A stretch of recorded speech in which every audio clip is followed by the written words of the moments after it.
लंका पर विजय के पश्चात भगवान श्री राम जब अयोध्या लौटे और राज तिलक हो गया, तब एक दिन दरबार में महर्षि वशिष्ठ, महर्षि विश्वामित्र, देव ऋषि नारद तथा अन्य ऋषि मुनि अन्य धार्मिक विषयों पर विचार विमर्श करने के लिए पधारे। जब उस प्रकार के विषयों पर चर्चा चल रही थी तो देव ऋषि नारद जी ने एक प्रश्न उठाया कि नाम और नामी में कौन श्रेष्ठ है। ऐसे प्रश्नों को सुनकर ऋषियों ने कहा, नारद जी, नामी से तुम्हारा क्या तात्पर्य है, स्पष्ट कीजिए। नारद जी ने कहा, ऋषियों, नाम और नामी से तात्पर्य यह है कि भगवान राम का जाप भजन श्रेष्ठ है या भगवान स्वयं श्रेष्ठ है।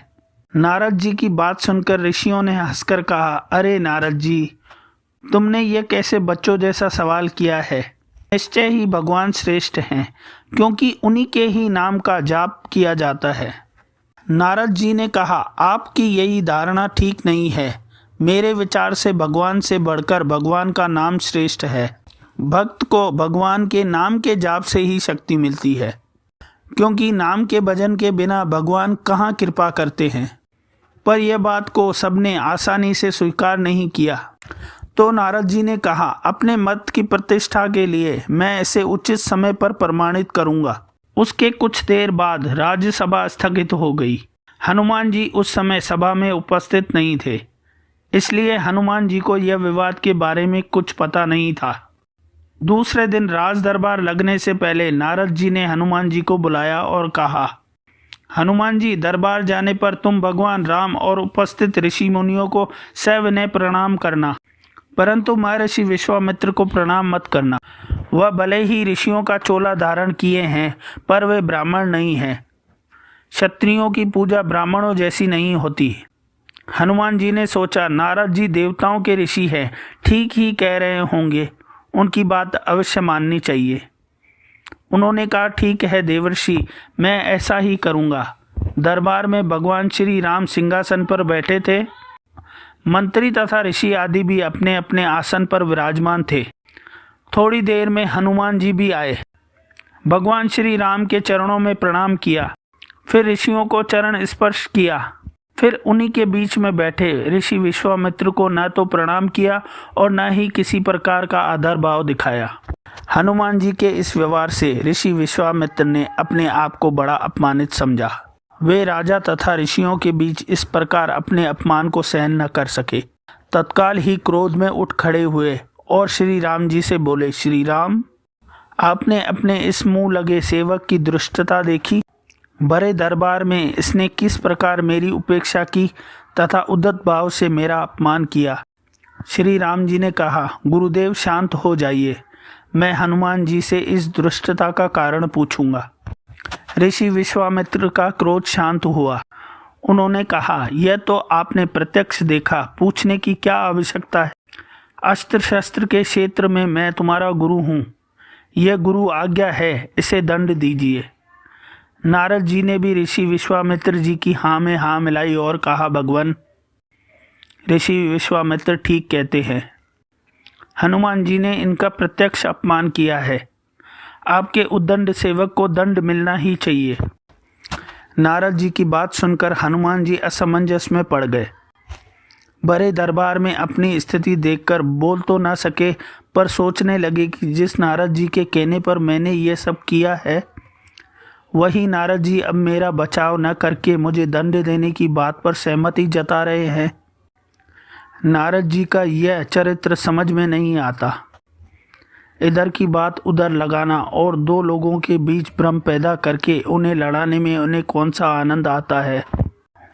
भले काम को बिगाड़ने वाले ये कैसे ऋषि हैं।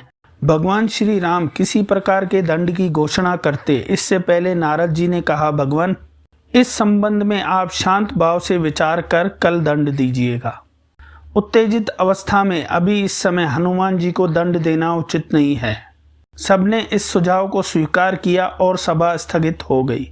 रात को हनुमान जी नारद जी के आश्रम में आए और कहा, देवर्षि, आप ये कौन सा खेल खेल रहे हैं। मेरा वध कराकर आपको क्या मिलेगा।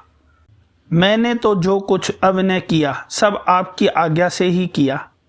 नारद जी ने हंसकर कहा, हनुमान जी, आप निराश न होइए, चिंता मत करो, मेरे कहने से जो तुमने किया है उसके लिए दिए जाने वाले दंड से तुम्हारा कुछ नहीं बिगड़ेगा।